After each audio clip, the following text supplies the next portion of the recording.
नमस्कार. Icon steel प्रस्तुत built icon या उपक्रमात आज आपण आहोत नाशिक जिल्ह्याच्या मालेगावमध्ये आणि आपल्याबरोबर आहेत सिव्हिल क्षेत्रातले विनोद कुमार मजदे. नमस्कार. नमस्कार, आपलं स्वागत आहे या बिल्ट आयकॉन उपक्रमात. आणि आपल्याला जाणून घ्यायला आवडेल आपला जीवन प्रवास, तुमचं करिअर कसं सुरू झालं, शाळा कोणती, कॉलेज कोणतं, सांगा.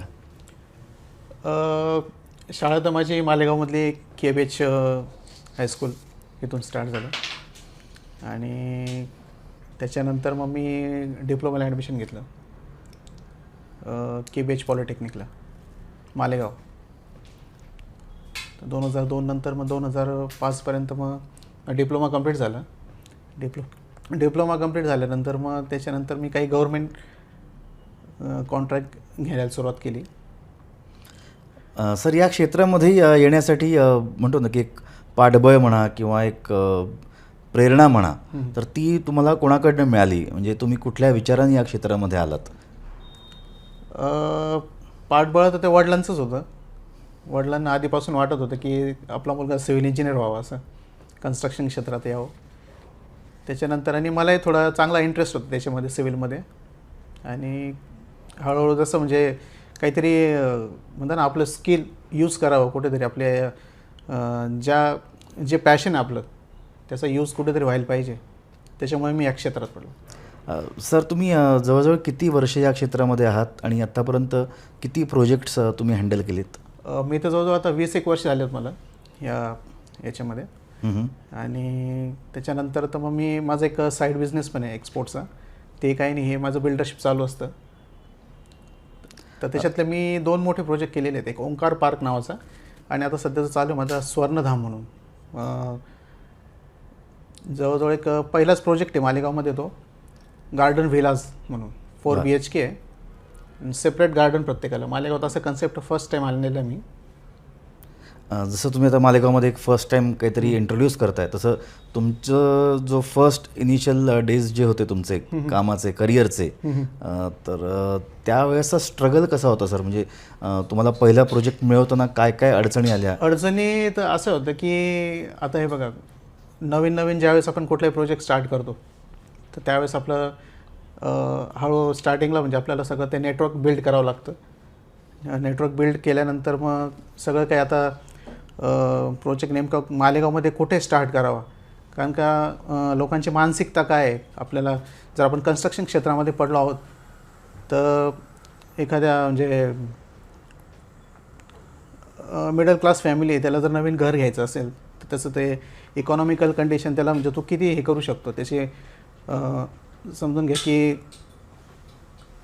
त्याचं बजेट म्हणा, त्याचं बजेट म्हणा किंवा त्याच्या मनातले काही कॉन्सेप्ट असतील नवीन की आपल्याला असं एवढी म्हणजे एवढी मोठी फॅमिली आहे आणि एवढं त्याला हे करू शकतो, किंवा त्याला बँकेचे लोन वगैरे काढल्यानंतर त्याला किती काय त्याचं तो हे करू शकतो. त्या पद्धतीने सगळं ते म्हणजे मॅनेजमेंट जे असते त्याची स्वतःचे, त्याच्या दृष्टीने विचार करूनच आपण नवीन प्रोजेक्ट वगैरे चालू करतो. बरोबर सर. म्हणजे आता म्हणतो की बिल्डरमध्ये म्हणजे तुम्ही सळई वापरता, स्टील वापरता, म्हणजे थोडक्यात त्याला आपण म्हणतो की तारेवरची कसरत असते आणि तुम्हाला तो बॅलन्स सांभाळावा लागतो.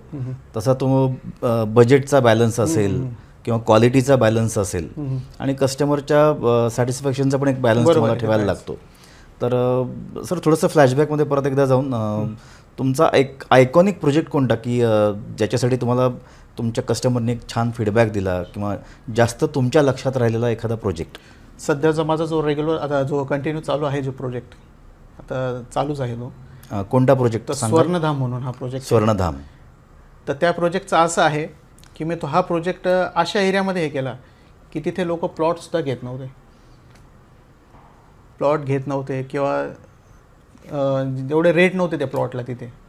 त्या एरियामध्ये मी म्हणजे असा बंगलो तयार केलेला आहे की सगळ्याच सुविधा मिळतील त्याच्यात म्हणजे सगळं त्याला गार्डन मिळेल त्याच्यात, परत व्यवस्थित म्हणजे पार्किंगसाठी सुविधा आहे प्रत्येकाला सेपरेट, पोर्च आहे. परत तुम्हाला सांगतो मी, हॉलची जी साईज असते आपल्या इथल्या लोकांना कसं खूप मोठा हॉल लागतो खूप, तर त्याला हॉलची साईज पण खूप मोठी केलेली आहे. सगळं म्हणजे म्हणतं ना की जे आता पुणे आणि मुंबईला जे प्रोजेक्ट चालू आहेत त्या पद्धतीने मी प्रोजेक्ट इथे केलेला आहे. खूप छान सर. आता तुम्ही पुणे मुंबईचा विषय काढलात तर ह्या आता कशा बऱ्यापैकी प्रगत सिटीज आहेत, प्रगत शहरं आहेत, विकसित शहरं आहेत. तसं तुमचं एक विजन काय आहे की तुमचं मालेगाव, तुमचा नाशिक जिल्हा कसा प्रगत अजून व्हायला पाहिजे? एक तुमचा विचार काय आहे त्या पाठीमागे? विचार हाच आहे की इथले जे आता काही लोकांची असं जे बिल्डर लोक असतात त्यांची मेंटॅलिटी काय असते माहिती का, की कुठलंही कन्स्ट्रक्शन जर करायचं म्हटलं की ते स्वतः आधी प्रॉफिट बघतात, किती प्रॉफिट आपल्याला उरेल याच्यातून. समोरच्याला जर आपण हे दिलं तर त्याच्यात समोरच्याचा विचार म्हणजे असतो त्यांचा, पण एवढा नसतो की त्याला खूपच एकदम चांगल्या सुविधा पुरवायला पाहिजे असं तसं. त्याच्यात मग बहुतेक असे काही बिल्डर असतात की ते मटेरियल काय आहेत, फक्त जे स्ट्रक्चर उभं करून देतात आणि बाहेरून फक्त फिनिशिंग जे असते हे फक्त समोरच्याला चांगला दिसायला पाहिजे बंगलो, पण मध्ये त्याला काय ते कस्टमरला माहीत नसतं. बहुतेक कस्टमरला ज्याची, आणि माझं कसं असतं एक माझा आणि जे बाकीचे बिल्डर लोक आहेत त्यांच्यामध्ये एक फरक काय माहिती आहे का, मी जसं जसं स्ट्रक्चर तयार होतं ना तसं कस्टमरला मी फोटोज म्हणा किंवा मटेरियलची क्वालिटी काय काय नाही त्याच्याबद्दल सगळं मी त्यांना गाईड करत चालतो. सर खूप छान तुम्ही कस्टमरचा विचार करता आणि तुम्ही जसं सांगितलं की तुम्ही स्टेप बाय स्टेप त्यांना अपडेट पण देता, त्यांचे विचार पण घेता, त्यांच्या काही आयडियाज असतील तर त्यानुसार तुम्ही काम करता. खूप छान. सर जसं तुम्ही आता कस्टमरचा विचार करता तसं हा फ्रंट एंड झाला. बॅक एंड जो असतो या क्षेत्राचा तो म्हणजे कामगार आणि तुमचं बांधकाम साहित्य. तर त्याच्यामध्ये आपले जे कामगार असतात ते बऱ्यापैकी काही कुशल असतात तर काही अकुशल असतात, अनस्किल्ड लेबर्स आपण ज्यांना म्हणतो. तर अशा लोकांबरोबर काम करताना धोका निर्माण होण्याची शक्यता जास्त असते, काही अपघात होऊ शकतो साईटवर. तर ते टाळण्यासाठी तुम्ही काय प्रिकॉशन्स घेता साईटवर आणि त्यांना तुम्ही एक ट्रेनिंग म्हणून किंवा एक एज्युकेशन म्हणून तुमच्याकडनं तुम्ही काय सांगता त्यांना? सेफ्टी फीचर्समध्ये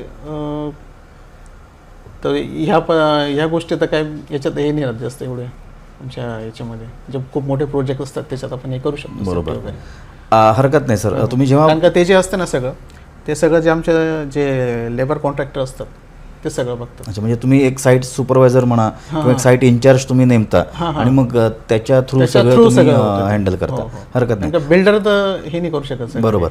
सर आता जेव्हा कन्स्ट्रक्शन करता तेव्हा अजून एक महत्त्वाचा जो घटक असतो कामगारांनंतर ते म्हणजे मटेरियल. म्हणजे जसं तुम्ही मगाशी म्हणलात की बाहेरनं काम चांगलं पण आतनं कसं आहे, म्हणजे बडा घर आणि पोकळ वासा नसावा ही जी एक म्हण आहे. तर त्या दृष्टीने तुम्ही चांगलं मटेरियल तुम्ही कुठलं निवडता, कसं निवडता आणि त्याचा निकष तुम्ही कसा लावता की कुठलं चांगलं आणि कुठलं वाईट मटेरियल? आता हे बघा, स्टील तर आम्ही आयकॉन्सच यूज करतो. त्याच्यात मग सगळे काही पॅरामीटर्स वगैरे काय ते सगळं डिटेल्स वगैरे ते आमचे सुदर्शन भाऊ वगैरे त्यांनी सगळे डिटेल्स दिलेले आहेत आम्हाला. आणि तुमचे ते एरिया मॅनेजर पण येत असतात, वेळोवेळी इन्स्ट्रक्शन देत असतात आम्हाला. दुसरी गोष्ट, आता बहुतेक जे असतात ब्रँड्सचे मटेरियल त्याच्यात आपण जर सिमेंट वगैरे यूज केलं तर त्याचं पूर्ण ते 21 दिवसांची जी टेस्ट असते कॉम्प्रेसिव्ह स्ट्रेंथ टेस्ट म्हणून, ते सगळं ते पॅरामीटर बघूनच आम्ही ते सिमेंट सिलेक्ट करतो. बरं. सर आत्तापर्यंत तुम्ही आयकॉन स्टील तुमच्या प्रोजेक्टवर वापरलं तर त्याबद्दलचा तुमचा अनुभव कसा होता? म्हणजे जर का कॉस्ट वाईज तुमचा विचार काय आहे की कॉस्ट कशी आहे त्याची क्वालिटी कशी आहे आणि टेक्निकली तुम्ही काही सांगू शकाल त्याबद्दल? क्वालिटी तर बेस्ट आहेच आयकॉनची. मेन म्हणजे कोरोजन लवकर पकडत नाही ते. आणि दुसरी एक गोष्ट की it's comparison to other steel, म्हणजे रेट वगैरे मला बऱ्यापैकी वाटले त्याची आणि ब्रँडही चांगला आहे तो. सर त्याच अनुषंगाने आता अजून एक विचारायचं की सर्व्हिस लेवल कशी आहे, म्हणजे मार्केटमध्ये त्यांची व्हॅल्यू म्हणा किंवा त्याची अवेलेबिलिटी कशी आहे, ओव्हरऑल तुमचा सर्वे काय आहे त्याबद्दल? मार्केटमध्ये अवेलेबिलिटी चांगलीच आहे. तुमचे जे एरिया मॅनेजर वगैरे असतात कंटिन्युअस माझ्या म्हणजे कॉन्टॅक्टमध्ये असतात. आणि जसे काही तुम्हाला जे काही नवीन काही त्याच्यात चेंजेस आले काही किंवा काही तुमच्या रेट्समध्ये काही झाले तर ते मला गाईड करतात ते. खूप छान. तुमचा फीडबॅक चांगला आहे, तुमचा एक्सपिरियन्स चांगलेला आहे याच्याबद्दल. सर तुम्ही आत्तापर्यंत गेले 20 वर्ष या क्षेत्रामध्ये आहात, तर तुमचा एखादा आयकॉनिक प्रोजेक्ट किंवा एक विजनरी प्रोजेक्ट कोणता असेल येत्या 10-15 वर्षामध्ये, जेणेकरून आपल्या मालेगावचा किंवा नाशिक जिल्ह्याचा विकास चांगला होईल, असा कुठला एक आयकॉनिक आणि विजनरी प्रोजेक्ट तुमच्या नजरेत आहे? बहुतेक जे आहे एक तर इकॉनॉमिकली तो प्रोजेक्ट समोरच्याला हे झालं पाहिजे. जे मालेगावचा कस्टमर बेस आहे हे त्याला इकॉनॉमिकली म्हणजे चांगलं परवडलं पाहिजे, सगळ्या सुविधा भेटल्या पाहिजे त्याला, आणि त्याच्यात जे काही आपण मटेरियल वापरतो ते सगळं व्यवस्थित म्हणजे ड्युरेबल असलं पाहिजे.